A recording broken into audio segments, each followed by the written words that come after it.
2 meters of open dusk, 2 animals, and a stare that neither one can afford to lose. On one side, a snake with enough venom in its head to kill a grown man. On the other, an animal barely the size of a house cat, with no armor, no venom, and no weapon at all except its own teeth. The snake rises. Its ribs flare wide and the hood opens like a warning flag. And then it does something almost no other snake on earth can do. It fires. A jet of venom rips through the air, aimed at nothing but the eyes. This is the most famous duel in Africa, and almost everything you think you know about it is wrong. Because the mongoose is not immune. Not to this snake, not to this venom, and it knows it. Across the dry country of southern and eastern Africa lives one of the most feared serpents on the continent. Not the biggest, not the longest, but arguably the most difficult to fight. The spitting cobra.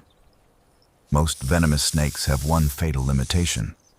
They have to reach you. Every drop of venom they carry is useless unless fang meets flesh. Get out of range, and you are safe. The spitting cobra rewrote that rule. Inside its fangs, the venom channel does not open downward like a needle. It bends sharply and opens forward, out of a tiny hole near the tip of the tooth. When the snake contracts the muscles around its venom glands, that pressure has nowhere to go but out, through those forward-facing holes, in a spray that can travel more than 2 meters. And it is not spraying blindly. It is aiming. Studies of spitting cobras have shown they don't just fling venom in the general direction of a threat. They track movement, they lock onto the face, and they target the eyes with disturbing accuracy. Some species even flick their heads as they fire, painting the venom across a wide arc, making it almost impossible to dodge completely. For any attacker, this is a nightmare weapon, because it turns a fight into something you can lose without ever being touched. Venom in the eyes means instant, blinding pain. It can scar the cornea. It can cost an animal its sight permanently. And out here, a predator that cannot see is a predator that is already dead. It just doesn't know it yet. But here is the strange part. Spitting evolved as defense, not attack. A cobra cannot eat what it sprays. It gains nothing from a fight. Every drop of venom costs energy to produce, and every second spent facing down an enemy is a second it is not hunting or hiding. The cobra does not want this fight. It wants the other animal to leave. Unfortunately for the cobra, the other animal has no intention of leaving. The mongoose is small, almost comically so, next to a full-grown cobra standing at its full height. It has short legs, a narrow body, a pointed face, and a total lack of anything that looks like a weapon.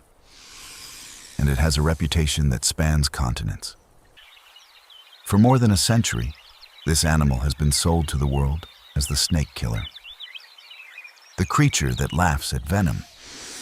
The one animal that can walk into a cobra's strike and simply shrug it off.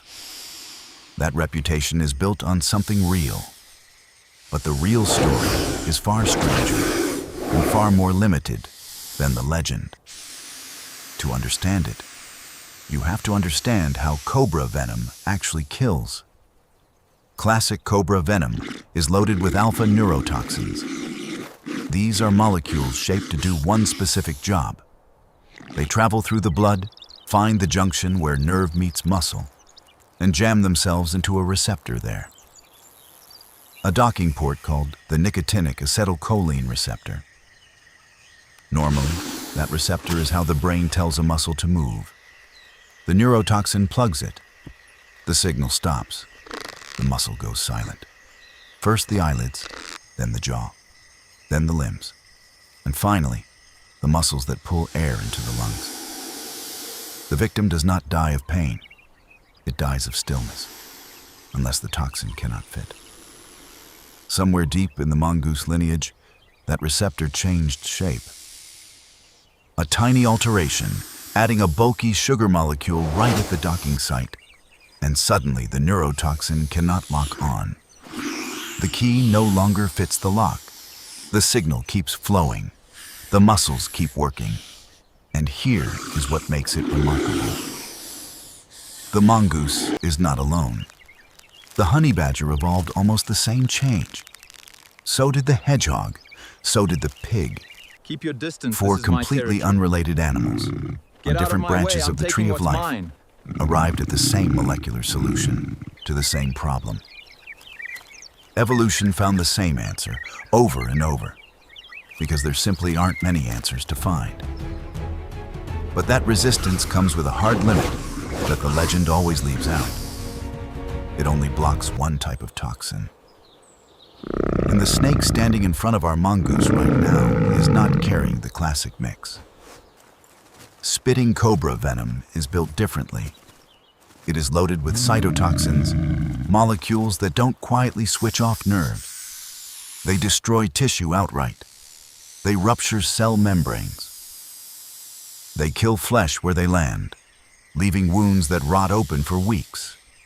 Against cytotoxins, that beautiful receptor mutation does absolutely nothing. The famous immunity does not apply, and it certainly does nothing for the eyes. So the mongoose walking toward this cobra is not walking in with a cheat code. It is walking in with a partial defense against the wrong weapon. Everything else, it has to earn. The fight begins the way most fights do out here, with stillness. The cobra holds its hood high, watching. The mongoose circles, low to the ground, and something strange happens to its body. Its fur stands on end. Every hair lifts, and in an instant the animal seems to double in size. It looks bigger, rounder, harder to read. But this is not a bluff. It is armor of a sort.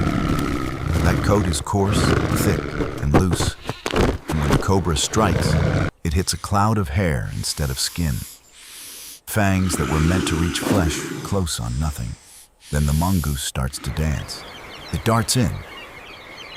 It jerks back. It bobs, feints, and rushes the snake from an angle, forcing a strike, then pulling out of range before the fangs land. Again and again and again. To a viewer, this looks like chaos. It is the opposite. It is arithmetic. Every strike the cobra throws costs it energy. Every spray of venom drains a supply that takes days to rebuild. The snake is fast, but it is a coiled spring, and a spring can only fire so many times before it slows. The mongoose does not need to win a single exchange. It needs to win the last one. So it keeps the pressure on. It stays just close enough to be worth striking at, and just far enough to survive it. And it protects the one thing its ancestors gave it no defense for. It keeps moving so the venom cannot find its eyes. It stays low. It attacks from the side, from behind, from anywhere but directly in front of that hood. Because directly in front of that hood is exactly where the spray is aimed. And when the spray does come, the mongoose blinks. Not the slow blink of a resting animal, but a reflex faster than thought. A thin membrane sweeps across the eye. A built-in shield that closes in a fraction of a second and opens again just as fast. It is not perfect. Venom that gets past it still burns, still blinds. But in a duel measured in fractions of seconds, a fraction of a second is everything. The cobra is fighting the only way it knows how. Rise, face, fire, strike. And every time it does, it is a little slower. The hood begins to sag. The strikes come shorter. The snake tries to retreat, tries to break away toward cover. Because a cobra that stops rising is a cobra that has decided this fight is not worth its life. But the mongoose has been waiting for exactly that. The moment the hood drops, the moment the head turns away, that hesitation is the opening the entire dance was built to create. The mongoose closes the gap in a blur, and it does not bite the body. It does not bite the coils. It goes for the back of the skull. Those jaws are small, but the bite is precise and it is absolute. Behind the head, the snake cannot turn its fangs around. It cannot reach. It can only thrash and coil and squeeze against an animal that has no intention of letting go. The cobra is still full of venom. It is still, in every technical sense, armed and lethal. But it never gets to use it, because in a fight like this, venom was never the deciding factor. Speed was, patience was, and knowing precisely which second to spend it all in. When it is over, the mongoose does not celebrate. It simply eats. That snake is meat, rich in protein and fat, and out here, nothing is wasted. But this is where the story usually gets told wrong, because the mongoose does not always win. Mongooses are bitten. Mongooses are blinded. Mongooses die. Resistance is not invincibility. And a single unlucky exchange, one bite that finds skin instead of fur, one spray that finds an eye, and that famous reputation counts for nothing at all. The reason we remember the victories is simply that the mongoose survives often enough for the legend to stick. And the cobra? The cobra was never the villain. It did not come looking for a fight. It has no interest in a mongoose.